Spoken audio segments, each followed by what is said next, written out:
4 जून 400 পার। সেক্ষেত্রে আমি 10% ছেড়ে দিলাম। 90% করে ভোট বুথে লাগবে, নইলে সেই মেম্বার, সেই প্রধান, সেই লিডারের সঙ্গে আমরা হিসাব কিতাব করব। এখন আর সিবিআই এর কোনো অস্তিত্ব নেই। बंगाल में चोर है सब ना, अब रुपया दिया तो चोरी करेगा।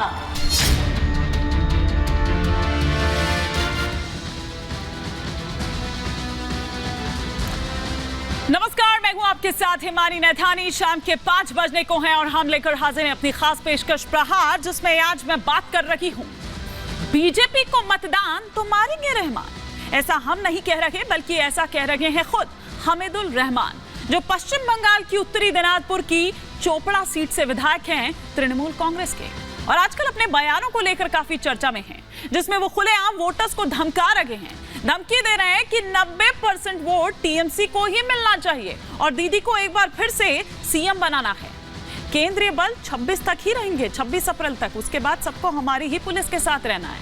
अगर बीजेपी, कांग्रेस या सीपीएम के लोगों ने कुछ किया तो फिर हम उसका जवाब देंगे, और उसके बाद फिर वो बदनामी ना करें, ना ही शिकायत करने या फिर केस दर्ज करवाने के लिए उनको आना चाहिए।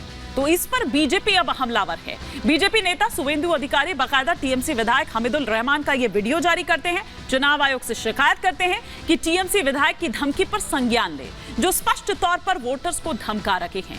आज इसी पर कर रही हूं 5 का प्रहार। ना केवल दीदी के ये धमकीबाज, बल्कि मीसा भारती का बयान भी आपने सुना होगा, संजय सिंह का बयान भी आपने सुना होगा। वो भी कुछ इसी तरह की बातें करते हुए नजर आ रहे हैं। वो तो सीधा ये कह रहे हैं कि हमारी सरकार आने दीजिए, हम तो पीएम मोदी को सीधा जेल में डालेंगे। इसी तरह की कई बातें जो हैं वो विपक्षी खेमे की तरफ से आ रही है। लेकिन कुछ ग्राफिक्स के जरिए हम आपको पहले बताते हैं कि जो दीदी का ये धमकीबाज है, इसने क्या कुछ कहा।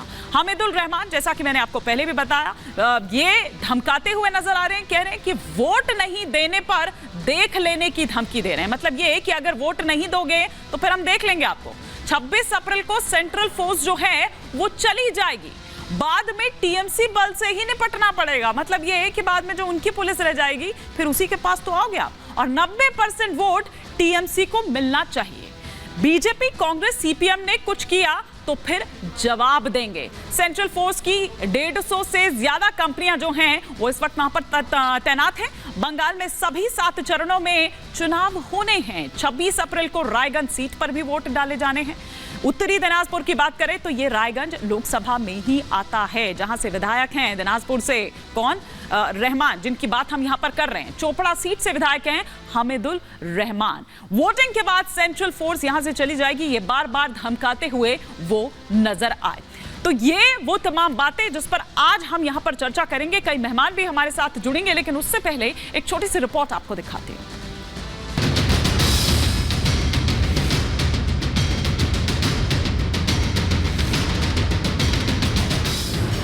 लोकसभा चुनावों की सरगर्मी अपने चरम पर है। 24 के चुनाव का शंखनाद हो चुका है। सियासी सूरमा अपने अपने हथकंडों से एक दूसरे को मात देने की जुगत में हैं, तो वहीं लोक लुभावने वादों की भी चुनाव में भरमार है। रैलियों का अंबार है तो रोड शो भी बेशुमार है। उधर बिहार में मटन मछली पर सियासत रुकने का नाम नहीं ले रही। पीएम मोदी ने बगैर नाम लिए राहुल गांधी और लालू परिवार पर निशाना साधा। उन्होंने कहा कि ये लोग सावन के महीने में मटन बनाते हैं।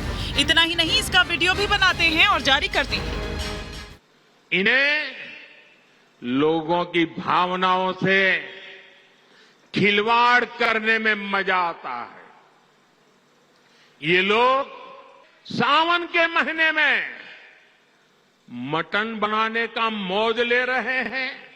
इतना ही नहीं, उसका वीडियो बना करके देश के लोगों को चिढ़ाने का काम करते हैं। दूसरी तरफ हार के डर से पश्चिम बंगाल की मुख्यमंत्री ममता बनर्जी और उनके नेता मंत्री बौखला गए हैं। पश्चिम बंगाल की उत्तरी दिनाजपुर की चोपड़ा सीट से तृणमूल कांग्रेस विधायक हमीदुल रहमान अपने विवादित बयान से चर्चा में आ गए हैं। हमीदुल रहमान ने वोटर्स को खुलेआम धमकी दे डाली और कहा कि चुनाव खत्म होने के बाद 26 अप्रैल को केंद्रीय बल यहां से चला जाएगा, उसके बाद उनकी ही फोर्स के साथ रहना होगा।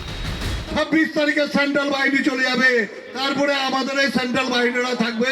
তখন অভিযোগ করবেন না যে আমার কি হলো, আমার এটা হলো। সেক্ষেত্রে আমি 10% ছেড়ে দিলাম। 90% করে ভোট বুথে লাগবে, নইলে সেই মেম্বার সেই প্রধান সেই লিডারের সঙ্গে আমরা হিসাব কিতাব করব।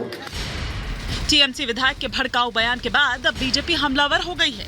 सुवेंदु अधिकारी ने सोशल मीडिया पर पोस्ट कर लिखकर यह दावा किया कि टीएमसी विधायक हमीदुल रहमान के खिलाफ कई आपराधिक मामले दर्ज हैं। यही नहीं, सुवेंदु ने चुनाव आयोग से टीएमसी विधायक की धमकी पर संज्ञान लेने की मांग की। इधर मुख्यमंत्री ममता बनर्जी के मंत्री की बौखलाहट गले से नहीं उतर रही है। यही वजह है कि वो सीबीआई पर बेतुका बयान दे रही है। এখন আর সিবিআই এর কোনো অস্তিত্ব নেই। তার কারণ ওই জুজুর ভয় একবার হয়, দুবার হয়, তিনবার হয়। এখন তো সিবিআই কে যা তৈরি করে দিয়েছে বিজেপি, এখন ট্রাফিক পুলিশকে যেরকম মানুষ আর মানে না, সিবিআই কেও মানে না। हालांकि ये कोई पहली बार नहीं है जब टीएमसी नेता वोटर्स को धमकी दे रखे हैं या केंद्रीय एजेंसियों पर सवाल उठा रखे हैं। खुद पश्चिम बंगाल की मुख्यमंत्री ममता बनर्जी ने भी एनआईए की कार्रवाई पर सवाल उठाए थे। चुनाव जीतने के लिए दीदी के मंत्री इस कदर गिर गए हैं कि कभी जनता को धमकाते हैं, कभी केंद्रीय एजेंसियों को निशाना बनाते हैं, आरोपियों का बचाव करते हैं। लेकिन जनता सब देख रही है, सब समझ रही है, जिसका फैसला 4 जून को वो खुद कर देगी। Bureau report, Republic Bharat.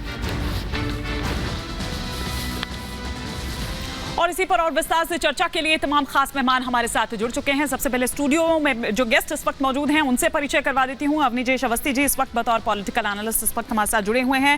हमारे साथ अमलेंदु उपाध्याय जी यहाँ पर जुड़े हुए हैं। दुष्यंत नागर जी हमारे साथ जुड़े हुए हैं। स्टूडियो के बाहर से भी कुछ मेहमान हमारे साथ इस वक्त जुड़े हुए हैं, फटाफट से उनसे भी परिचय करवा देती हूँ। सरदार RP Singh ji spokes person है भारतीय जनता पार्टी के, इस वक्त हमारे साथ जुड़े हुए हैं। साथ ही साथ संजय सरकार जी लीडर है टीएमसी के, इस वक्त हमारे साथ जुड़े हुए हैं। और सीपीआई के लीडर दिनेश वार्ष्णेय जी इस वक्त हमारे साथ जुड़े हुए हैं। लेकिन सबसे पहला सवाल जो है वो संजय सरकार जी आप ही से कि ऐसे वोट लेंगे क्या आप वोटर्स को धमकाकर? क्या कर रहे हैं आपके विधायक? सबसे बड़ी बात है, अमित शाह परसों दक्षिण दिनाजपुर बुनियादपुर में बोले बंगाल को जो जनता है उसको पैर के अंदर के उल्टा के पीटा जाएंगे, उसको ऊपर सीधा कर दिया जाएंगे। हर पेपर अखबारों में ये दिए हैं, ठीक है। लेकिन इसके लेकर कोई बयान नहीं होता है। भारतीय जनता पार्टी को बारासात केंद्र में जो मतलब जो वहां पर कैंडिडेट खड़ा उसको नाम सपन मजूमदार बोले डंडा लेके वहां पर वोट करना है। देखिए यहाँ पर लिखे हर अखबारों में दिया है आज बंगाल का। संजय सरकार जी टीएमसी में ही है ना, या भारतीय जनता पार्टी आपने ज्वाइन कर ली है? सुनिए ना संजय जी इसका जवाब मैं सरदार आरपी सिंह जी से ले लूंगी ना। सुनिए नहीं, भारतीय जनता पार्टी बोल रहे हैं, आप सुनिए ना। हाँ। और हमीदुल रहमान जो बात बोले हैं, कौन से गलत बात बोले हैं? हाँ। एक बूथ में 90% वोट जनता को देने के लिए बोला है। अच्छा। और 90% वोट नहीं हो सकते है क्या? हाँ। बंगाल में जो विकास हुआ है, हाँ। बंगाल देश का मॉडल भी है, मेडल भी है, वो दीदी करके दिखाई है। हाँ। यूनेस्को से तो आपको मतलब जो बेटी पढ़ाओ बेटी बचाओ बढ़ा रहा है मोदी जी, वो कन्याश्री का जो है अवार्ड दीदी को दिया है। यूनेस्को से दीदी को दिया है, मोदी जी को नहीं दिया है। बंगाल को जो आज जो बच्चे हैं पढ़ने, इसीलिए आप डरा रहे हैं उनको के लिए किसी को हाथ और भीख आप डरा रहे हैं उनको, किसी को डरा रहे हैं, किसी को उकसा रहे हैं। यही तो कर रहे हैं आप संजय जी, यही तो कर रहे हैं। किसी को डरा रहे हैं और किसी को उकसा रहे हैं। नहीं, डरा तो रहे भारतीय जनता पार्टी यहाँ का वोटर को। न तो अमित शाह के यहाँ पर बयान देता है, हाँ। जब किसी को उल्टा पेट के अंदर में उल्टा के पीटा जाएंगे उसको सीधा कर दिए जाएंगे। तो अमित शाह बोल रहे हैं ना, हम थोड़ा बोला है। हम 90% वोट बूथ में क्यों नहीं बोलेंगे? बोलेंगे इस कारण में जनता से जिस तरफ से विकास बंगाल में हुआ है वो देश का मॉडल और मेडल नहीं, 90% वोट के लिए आप बिल्कुल कहिए, अपील करिए। लेकिन ये क्या मतलब होता है कि केंद्रीय बल जो है वो सिर्फ 26 अप्रैल तक ही है, उसके बाद तो आपको हमारे ही पास आना है। तो समझ लेना, देख लेंगे तुमको अगर वोट इधर नहीं किया तो। इसका मतलब समझ रही हूं मैं। नहीं, ये बात नहीं, ये भाषण तो भारतीय जनता पार्टी का अमित शाह, सुकांता मजूमदार, शुभेंदु अधिकारी जैसे ऐसे नेताओं ने बोल रहे सेंट्रल फोर्स को देकर सीधा कर देंगे, उल्टा करके सीधा करेंगे। सरदार आरपी सिंह जी तो वो बोल रहे हैं। हाँ। लोकतंत्र में तो देखिए लोग मॉडल कोड ऑफ कॉन्डक्ट जब 26 तारीख तक रहेंगे, हाँ। मॉडल कोड ऑफ कॉन्डक्ट जब चल जाएंगे तो सीआरपी चल जाएंगे। हम ही तो आपको मदद करने के लिए आएंगे आपको घर में। आपको घर में अगर बीमार पड़ेंगे अच्छा। तो हम तो आपको हॉस्पिटल में पहुंचाएंगे। आपको प्रेगनेंसी औरत जो रहेंगे उसको तो मतलब ये दीदी का ऑर्डर है, सीधी सीधी बात है। जिस तरह से आप उसको जस्टिफाई करने की कोशिश कर रहे हैं, आपके इसी के जस्टिफिकेशन के पीछे साफ तौर पर नजर आ रहा है कि दरअसल वोटों के लिए धमकी दे रही है दीदी, ये ऑर्डर दिया हुआ है। लेकिन